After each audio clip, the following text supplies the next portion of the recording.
अजय, आप कैसे देखते हैं इसे? क्योंकि क्लियरली जितने लोगों से मैंने भी बात की है काफी इंटरेस्टेड हैं ये देखने में कि ये क्या प्राइस पे लॉन्च होगा, कैसे इसकी मूवमेंट होगी। नमस्कार मनीषा जी।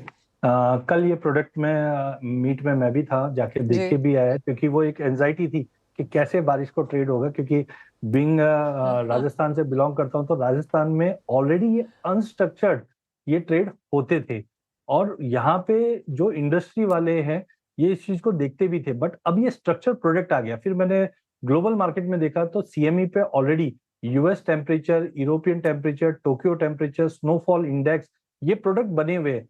लेकिन first time in India rainfall index है, and definitely it could be a game changer, because it's not only about कि वेदर की वजह से हमारी फसल पे असर पड़ेगा, वो तो एक जस्ट एक पार्ट है। जैसे अरुण जी ने कहा कि हम अगर टैक्सी बुक कर रहे हैं उसका भी इम्पैक्ट पड़ेगा, अगर कोई बड़ा इवेंट कर रहा है उसका भी इम्पैक्ट रहेगा। मतलब ये हर तरीके से हर एक लाइफ को ये इम्पैक्ट करता हुआ दिखाई देगा। बट इंपॉर्टेंट है, इस चीज को समझना बहुत इंपॉर्टेंट है। जिस ढंग से हमने देखा कि मुंबई की बारिश सबसे ज्यादा जानी जाती है, रेलवे के लिए भी है, तो मुझे लगता है कि ये एक इनोवेटिव प्रोडक्ट है इंडिया के लिए, एंड समझने की जरूरत है इसको। लेकिन I am very much bullish, क्योंकि ये हर इंडस्ट्री को इम्पैक्ट करेगा। चाहे हम एक जस्ट डिस्कशन कर रहे थे कल वहां पे भी कि निफ्टी वर्सेस रेन इंडेक्स, क्योंकि आज आप देखिए, चाहे सोने की बात कर लीजिए, सोना और बारिश दोनों से कोरिलेटेड। अब किसी को बताते उनको लगता है नहीं है, लेकिन आप सोचिए अगर बारिश कम या ज्यादा है तो हमारी फसल कम या ज्यादा होती है, प्रोडक्शन पे इम्पैक्ट पड़ता है, उसका इम्पैक्ट रूरल डिमांड पे पड़ता है, रूरल इन्वेस्टमेंट पे पड़ता है। तो कहीं ना कहीं बारिश एक ऐसी चीज है जो हर एक असेट क्लास पे, हर एक सेक्टर्स को इम्पैक्ट करती है। तो लेट्स सी कैसे इसका आगे लाइनअप होता है। वेरी एक्साइटेड, एंड रियली एक इनोवेटिव प्रोडक्ट इंडिया को आज मिलता हुआ दिखाई दे रहा है। इनोवेटिव फॉर श्योर, क्योंकि बारिश को हम एग्रीकल्चर के साथ, जीडीपी के साथ, और जैसे आपने कहा अपने ट्रैवल के साथ, ट्रेन्स, फ्लाइट्स, सभी कुछ यहाँ, सभी लोग यहाँ पर वेदर को देखते हैं। तो वेदर फ्यूचर्स या रेन फ्यूचर्स यहाँ पर किस तरह से काम करेंगे, ऑफ कोर्स अगले हफ्ते से वो शुरू हो जाएगा और हम आपके लिए लेकर भी आएंगे। ये तो बात हुई बारिश की अरुण जी, अजय जी, लेकिन किस तरह से आप यहाँ पर कच्चे तेल के प्राइसेस को देखेंगे? क्योंकि हमने जिस तरह की मुनाफा वसूली ओवरनाइट आते हुए देखी है, 5% की अच्छी खासी है, और उसका एक इम्पैक्ट अक्रॉस एसेट क्लासेस देखने को भी मिला।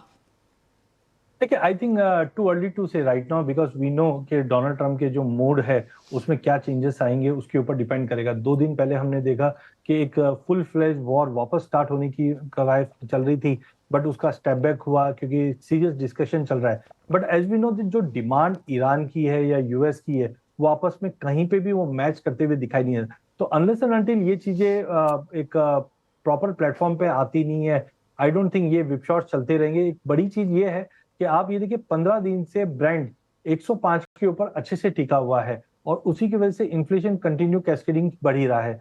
तो आई डाउट कि ये जो विपशॉर्स है वो बातों पे चलता रहेगा, but ultimately we are heading towards a level of 118 120 for brand. तो मुझे लगता है ये वॉलिटिलिटी है कंटिन्यू, लेकिन प्राइजेस अभी भी बहुत स्ट्रांग दिखाई दे रहे हैं, क्योंकि विक्स में कोई कमी नहीं है। आज भी आप ग्लोबल विक्स देखेंगे 20 के ऊपर टिका हुआ है, डॉलर इंडेक्स है वो 99 30 के ऊपर है। तो डॉलर बढ़ रहा है, विक्स बढ़ रहा है, तो कहीं ना कहीं अनसर्टेनिटी अभी भी कायम है। अजय, हल्की सी बढ़त यहाँ पर सोने चांदी में देखने को मिली है। ज्यादातर बैंक्स एंड ब्रोकरेजेस अभी भी हायर लेवल्स इस साल के अंत तक की बात कर रहे हैं। अगर हम आगे आने वाले 2029-30 तक के चार्ट्स देखें और जिस तरह की कॉन्वर्सेशन अब है, तो 7,000, 8,000, 10,000 डॉलर पर आउंस की भी बातें यहाँ पर सोने के लिए हो रही हैं। लेकिन आप लगातार हमें ये कह रहे हैं कि एक पुल बैक देखेंगे, उसके बाद एक रिबाउंड आएगा। बिल्कुल, अगर आप 2030 2029 की बात करें, आई एम आल्सो एक्सपेक्टिंग कि $8,000 तो बैर मिनिमम दिखा देगा। Gold will double from current level, but current level मतलब ये नहीं कि आज के भाव से ही चल जाएगा। आप इतिहास उठा के देख लीजिए, 2008 2022 हमारे सामने, मैं आपको 1917 1990 2003 भी बता दूं। कभी भी ऐसा जो विश्वव्यापी कोई भी कंसर्न्स आता है तो गोल्ड में करे थे। 1980 में 67% गोल्ड का फॉल आया था, या 45% का हम 2011 में भी देखा था।